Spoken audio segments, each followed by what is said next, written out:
Alright, so I'm going to be showing how to open up and disassemble this HP laptop model 15t-da000.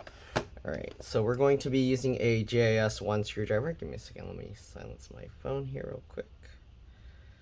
Okay, so we're going to be using a GIS-1 screwdriver, as I mentioned, and we're going to remove all the screws from the bottom. It looks like the rubber piece, they already removed it or lost it. You want to keep the screws in order because they can be different size, shape, and lengths. The way I do that, I put them flat side down like that on my desk in the pattern I remove them. So we got 4 here going across. We're going to remove all of those. And then looks like this one doesn't have a CD drive, but they have a screw there. Probably they reuse this design for models that do have a CD drive. And then we got 2 screws here. There might be a couple screws under these. Yep. Okay, so there's probably 1 screw on this side and 1 screw on that side. Make sure to remove those as well. Okay, it looks like this screw mount is broken, so we'll see if we can remove that. But let's go ahead and get this screw out and this screw out. Okay, and then we got 1 more here and probably 1 under here. So I'll get that. Check here. Yep, we got 1 screw under here. And I just pulled out the rubber enough to remove the screw. Okay, and then that one's stuck and this one was missing. But yeah, normally there's a screw there as well. Okay, let's go ahead and pop the cover off. The way I do that is I open up the laptop slowly, carefully, and then we get in the little gap here where the bottom meets the touchpad or the palm rest, and then what I'll do is I'll pull with my fingernails and push with my thumbs, and hear it click like that. That's the latches releasing. Okay, we're gonna now close it and go over to the side and continue working our way up. Same thing, pulling with my fingernails and pushing with my thumbs. Okay, there we go. And then same thing here. Alright, pop those clips. Okay, once you get those clips popped up, depending on this design, some of them have it where the base comes out and everything's attached into the top, and some have it where the top is and then everything's attached to the other side. So let's see which way this releases. It seems to be stuck. Maybe there's more screws hidden under here. Let's peel this out. Oh, there's 1 more screw hidden there. So yeah, make sure to get that out as well. Okay. Alright, so we'll get that out, and hopefully this screw isn't going to stop it from coming out. It might. So I'm going to try and undo the screw while I'm pulling up on it because it seems like it's stuck. Well, it didn't want to come out, so let's go over to this side and see if we can pop this side up. Okay, there we go. I pushed on this with my thumb and pulled up here. And you can see we got this side out, but again, this side is stuck. So I'm not too sure what we're going to do. It looks like this casing is also cracked a little bit there. So I don't know if this is going to come out or not. That's not good. Maybe the customer tried to remove this, but then that stopped them. Okay, so we're going to pull up on this side and pop that out. Yeah, this is like really stuck there. So I'm not too sure how we're going to get that out. I'm going to probably have to let the customer know that it's going to take a while since it seems to be stuck pretty good. I'm going to try getting a flathead screwdriver under here to pry it up while I twist it. Sometimes that works, and it seems like it's working. So we're going to use a bigger flathead screwdriver now that we got part of it up. Hopefully this one can get under there. And then we'll continue undoing the screw as we pry it up. And looks like it's working. Alright. And there we go, we got that screw out. Okay, that was a bit difficult, but we got it. Now we can pop this out. So normally that shouldn't happen. You shouldn't have broken screws there, but this one happened to be like that. And you can see this whole piece here fell out. And this holds the spring mechanism for the Ethernet port. So I don't know if I can put this back in. Let's try. So this piece goes in like that, it looks like, from this side.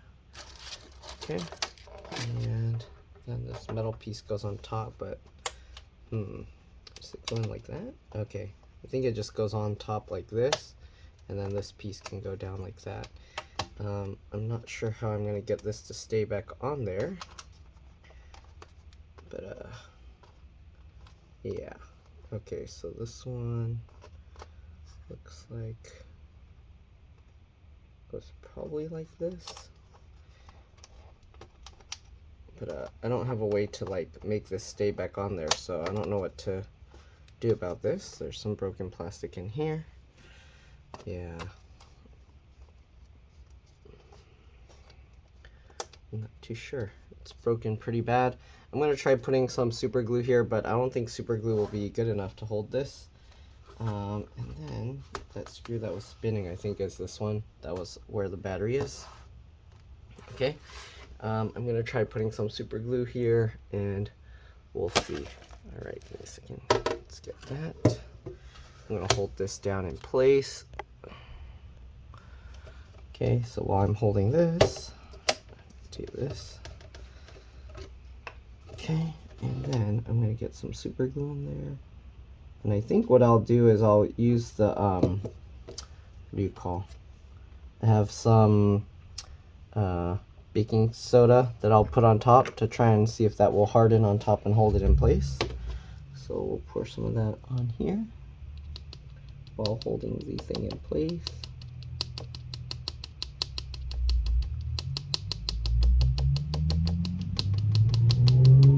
I don't think that'll work, but let's see.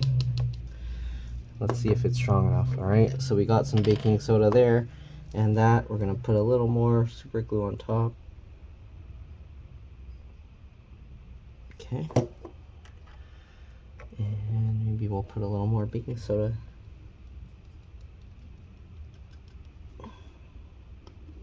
It's hard to do this with one hand while holding this in place. Come on.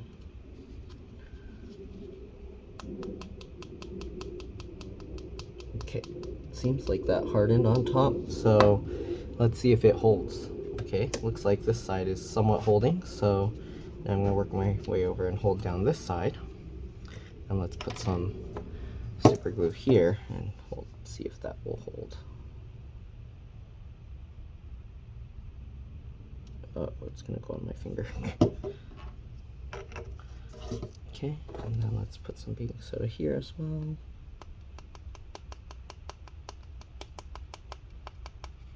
Come on. So hard to get this to go. Okay, there we go. Let's get some more super glue there, and hopefully we didn't glue the thing in place because, yeah. Oh, my finger. Now my finger's gonna be glued to this. Let's get some more baking soda on there, and then that should be good. Oh, way too much. Okay, so now we got that. We're gonna clean this off. Oh, I guess that didn't work, so I'm not too sure how we're gonna hold that in place. It's probably stuck to my finger. Yeah, that didn't work. Now my fingernail's all screwed up. I'm not sure what else we can use to set that in place. It didn't seem to want to work, so I don't know. But now my fingernail is stuck with glue inside. That's not good. Okay. Okay, let me clean this up and I'll be back. See you guys in a bit. Alright, well, I'm not sure what else to put there to try and hold it in place, so I guess we're just gonna have to leave it as is.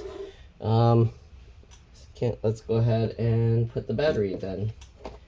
So I'll show you guys what the inside of the computer looks like, and then we'll go from there. Okay, so here's the computer. I need to actually clean out the super glue that's stuck to my finger now. And I need to let the customer know that it's going to take a little while. I didn't tell them yet, but yeah, so this is the inside. We'll get a thumbnail here. Okay. Okay, give me a second, I'll be back. All right, anyways, I'm just gonna quickly show what's going on inside because the customer's outside waiting. You have a 2.5-inch SATA hard drive here. You got this USB with the SD card slot here with this connector that goes to the motherboard there. Keyboard connector is underneath. These all have little flip latches to take them out. You got this little cable for the hard drive connector. This is the optical drive connector. Wireless card here. If you need to know how to remove any of this, you can watch a few of my other videos.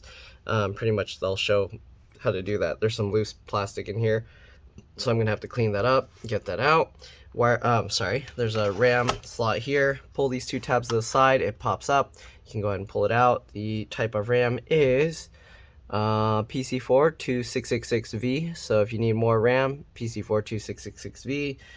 You can use any capacities. Oh, there's lots of broken plastic in here I need to clean out. Okay, so if you want, you can put two 16 gig sticks and have 32 gigs total.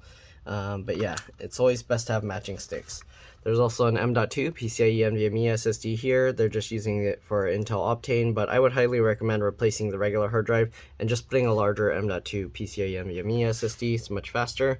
Battery is here, HT03XL. We're going to be replacing that. You got the fan connector there, the fan, obviously. The connector for the DC jack or charge port. All right, it goes underneath the hinge, so if you need to remove that, you do also need to remove the LCD LVDS connector. To do that, make sure you disconnect the battery and then press and hold the power button at least 15 seconds before opening that up and taking this connector out, or you can fry the backlight circuit. I think that's it. There's the trackpad connector there underneath the battery. We're going to be removing the battery so you can see. All right, so there's 3 screws here. We're going to remove those. Man, I got a bunch of super glue on my finger now. It's like, it doesn't feel good. Alright, anyways, we'll get these 3 screws out.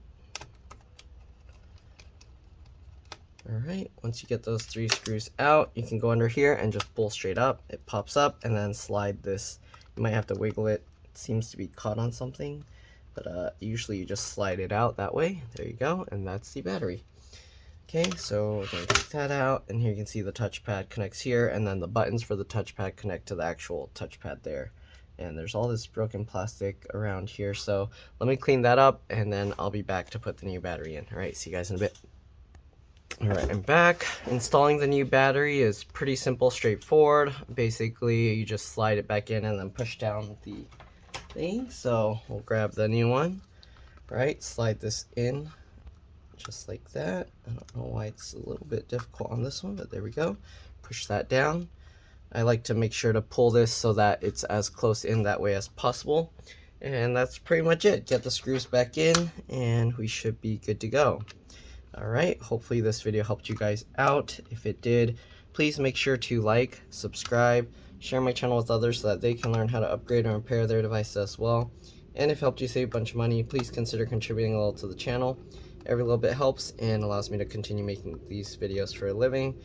If you can, it'd be very helpful if you could watch a few of my other videos and then comment on them, because that's what the algorithm likes to see. And yeah, that's pretty much it. Let's get the bottom cover back on. I guess we'll see how it will work with the broken Ethernet port thing, but can't really do much about that. Okay, so we got that piece. Basically just goes in there, and then this just plops back on top. All right, so there you go, just like that, and it looks like it somewhat holds in place, so hopefully it's good. And we'll just leave the metal thing out, because the last thing you want is a piece of metal rolling around inside your computer. Okay, so let's get all these screws back in, and we're pretty much good to go. All right, again, also don't forget to put back those little rubber feet, but yeah. Alright, you're welcome to stay as I get all these screws back in. Also, the battery acts as the CMOS, BIOS, real-time clock, RTC battery, whatever you want to call it. So keep that in mind. After disconnecting the battery, it will do a BIOS reset, so it might take a while for it to start back up right away, okay? And that's normal, don't panic. Alright, it's to be expected. Okay, let's get all these screws. Oh yeah, that's the broken one. Okay.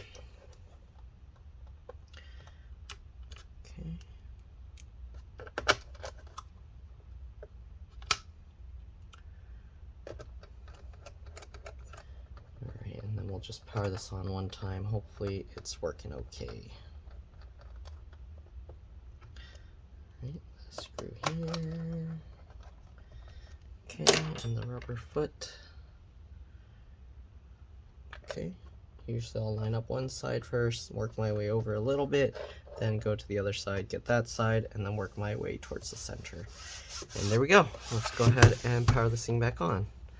You can actually see this piece is cracked right there, so yeah. Okay, let's power it up. I hear the thing spinning, I hear the hard drive spinning, but nothing's on the screen. Again, the BIOS was reset, so it's probably going to take a while to start up, so we'll just give it a bit and let's see. Alright, it shut itself off, that's to be expected. Just wait a bit longer and hopefully it will come on. It'll probably also say a message that it was reset, so give it a few more seconds. You do hear it spinning. There you go.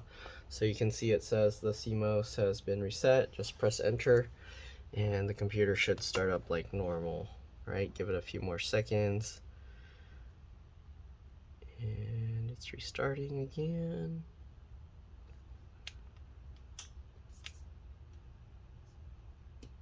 Alright, and there we go. So that's pretty much it. Thanks for watching, and I'll see you on the next one. Let's drop this. Bye.